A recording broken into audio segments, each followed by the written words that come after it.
Salam teman-teman, kami peserta Laksar BKKBN 2021 akan melakukan wawancara dengan Ibu Dr. Alti Idah Anugrah.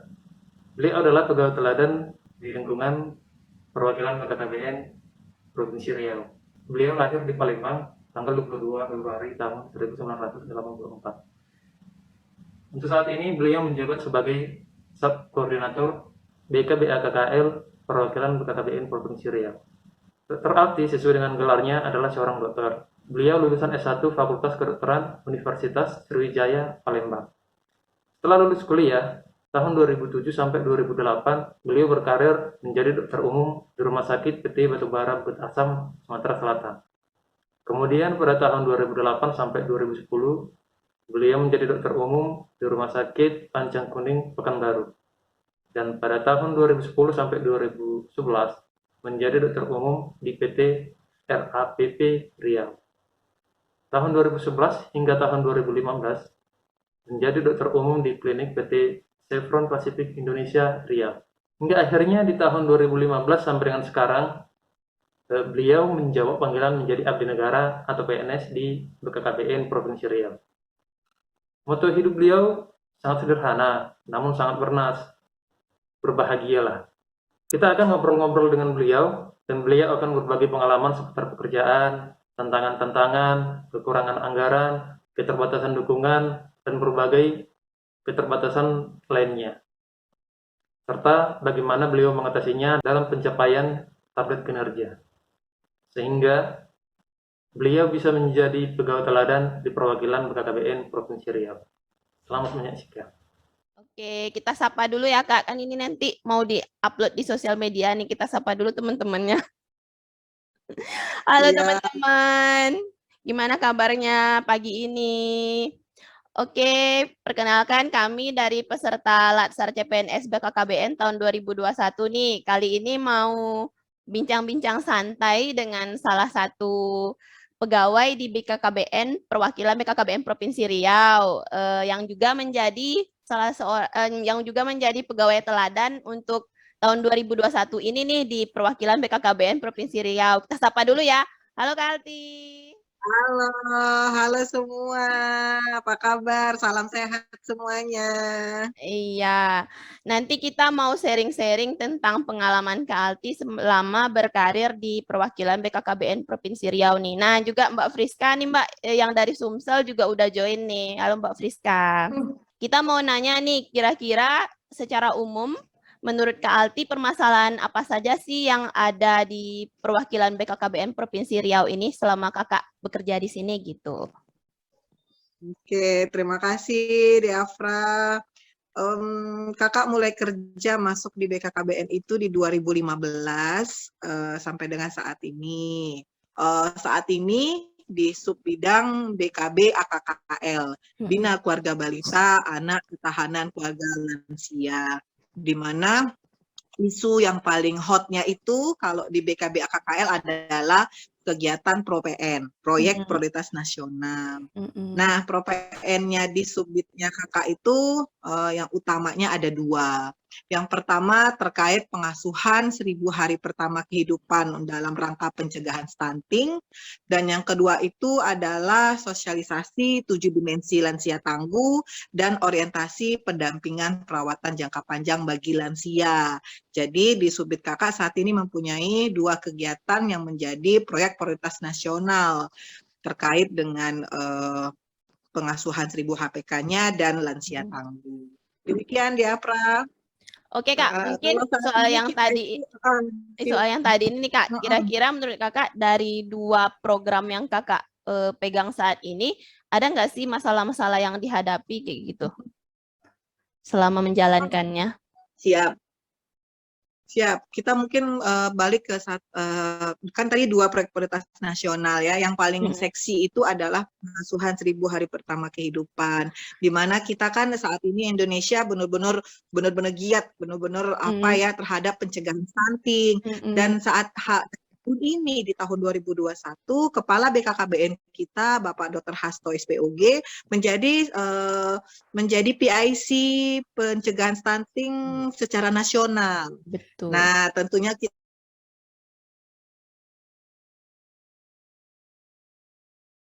kita harus berkota tapi dengan keterbatasan yang kita miliki. Jadi di Subbidnya Kakak itu kan kita punya target menginternalisasikan materi pengasuhan 1000 hari pertama kehidupan itu kepada 35.896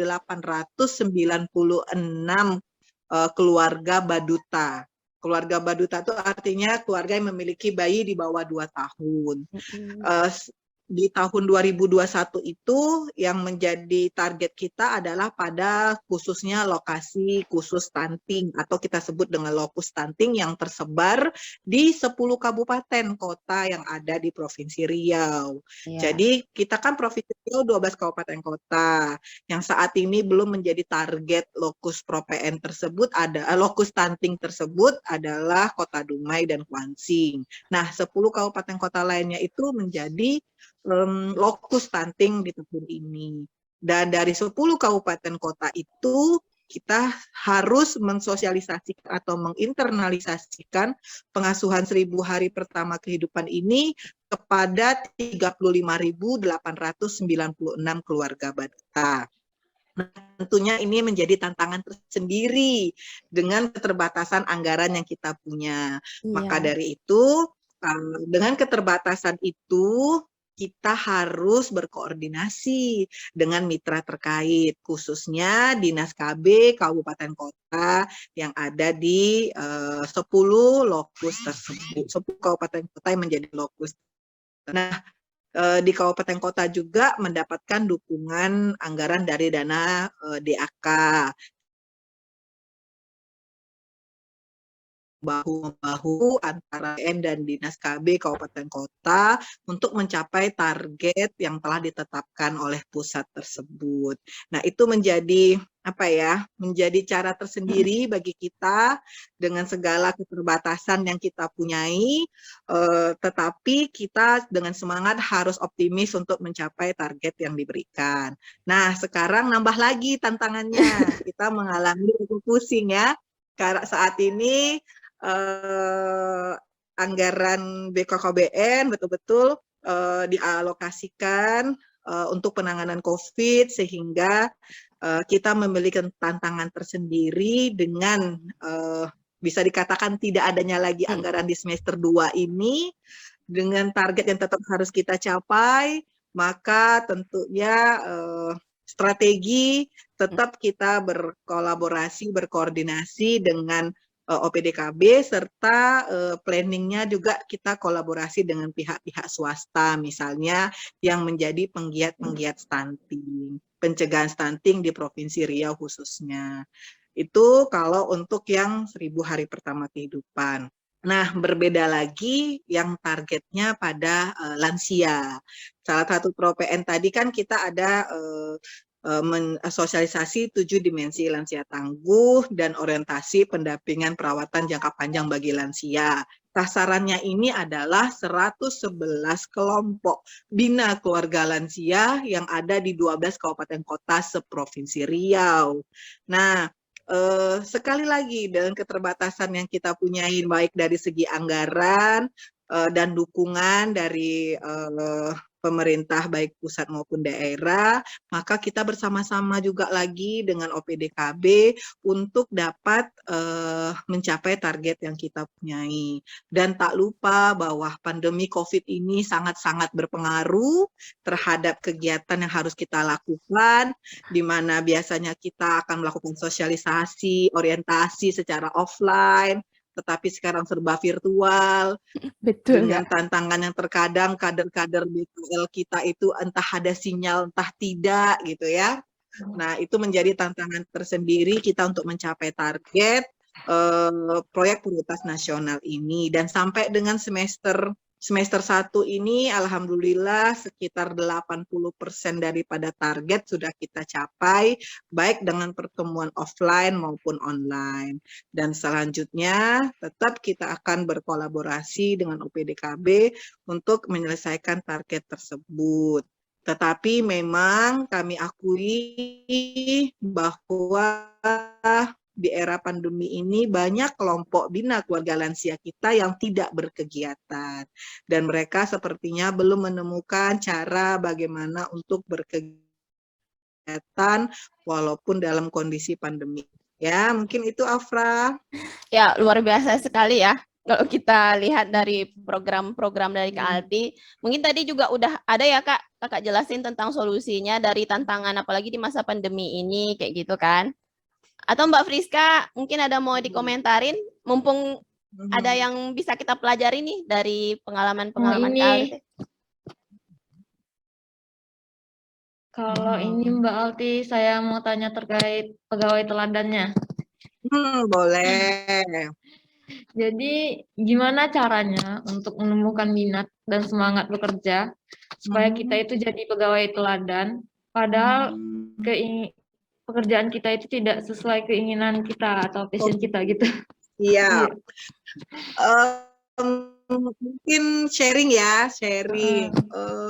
Sebenarnya menjadi pegawai teladan itu bukan suatu tujuan, tapi itu adalah suatu penghargaan atas apa yang telah kita lakukan. Sejujurnya kalau kakak itu tipikalnya kalau bekerja tuh harus all out. Dalam artian kita tuh kerja jangan setengah-setengah. Kalau kita kerja setengah-setengah tuh pasti hasilnya juga setengah-setengah gitu ya. Dengan basic kakak yang sebagai seorang dokter, tiba-tiba kakak masuk di BKKBN yang kakak pikir pekerjaannya itu seperti dunia medis juga, ternyata sangat jauh sekali gitu ya. Jauh sekali. Itu menjadikan tantangan tersendiri buat diri kakak bahwa mampu nggak ya aku melakukan ini yang biasanya ketemu pasien, yang biasanya ngobatin orang, sekarang di BKKBN itu kita lebih mengedepankan bagaimana kita berkoordinasi dengan mitra, memahami mitra untuk mencapai tujuan program, kan seperti itu ya. Kakak benar-benar belajar dari nol, belajar dari senior-senior, belajar dari teman-teman, bagaimana kita untuk bekerja maksimal. Dan memang kakak tipikal orangnya alami gitu dah. Istilahnya kalau sudah kecebur mandi sekalian lah gitu ya. Jadi kakak bekerja sangat maksimal gitu ya, melakukan semua yang kita kerjakan itu dengan penuh rasa tanggung jawab.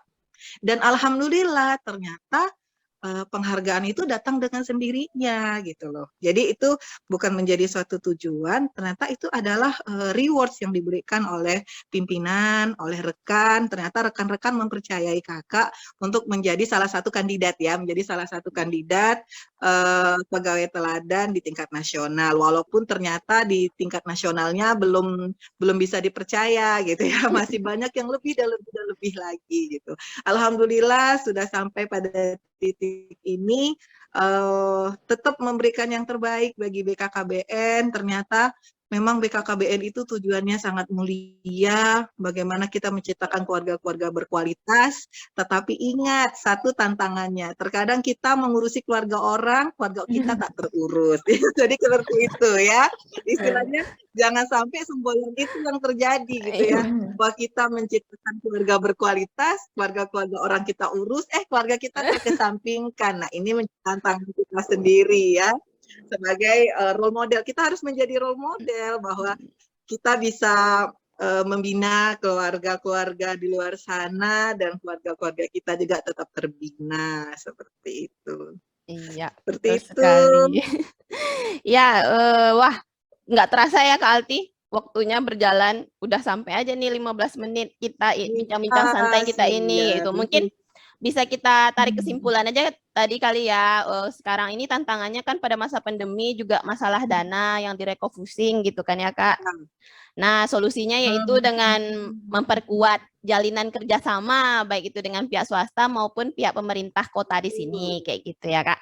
Terus juga untuk pengalaman sebagai pegawai teladannya, ya jangan jadikan pegawai teladan itu sebagai suatu tujuan, tapi anggap itu sebagai penghargaan dengan totalitas yang kita berikan kayak gitu ya Kak terhadap pekerjaan kita.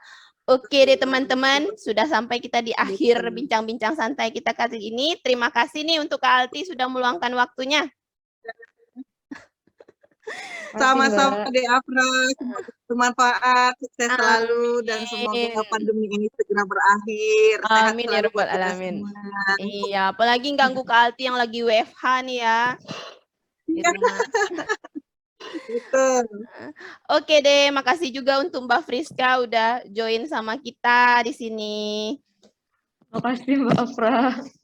Oke, itu saja Oke. kali ya. Berencana itu keren. Rencana itu keren sarangnya. Iya. Dadah. Assalamualaikum warahmatullahi wabarakatuh. Izin di end meeting langsung ya, Salam Kak. warahmatullahi wabarakatuh. Baiklah teman-teman, demikian tadi wawancara dengan Dr. Alti. Banyak pembelajaran yang dibagikan Ibu Alti yang sebaiknya kita tiru. Bagaimana kita harus mencintai pekerjaan dan harus bekerja penuh dengan tanggung jawab. Semoga dengan meneladani nilai-nilai yang beliau miliki, kita bisa menjadi pegawai-pegawai teladan baru di lingkungan kerja kita masing-masing. Akhir kata, kita ucapkan terima kasih banyak kepada Ibu Alti untuk sharingnya yang sangat menginspirasi. Semoga bermanfaat.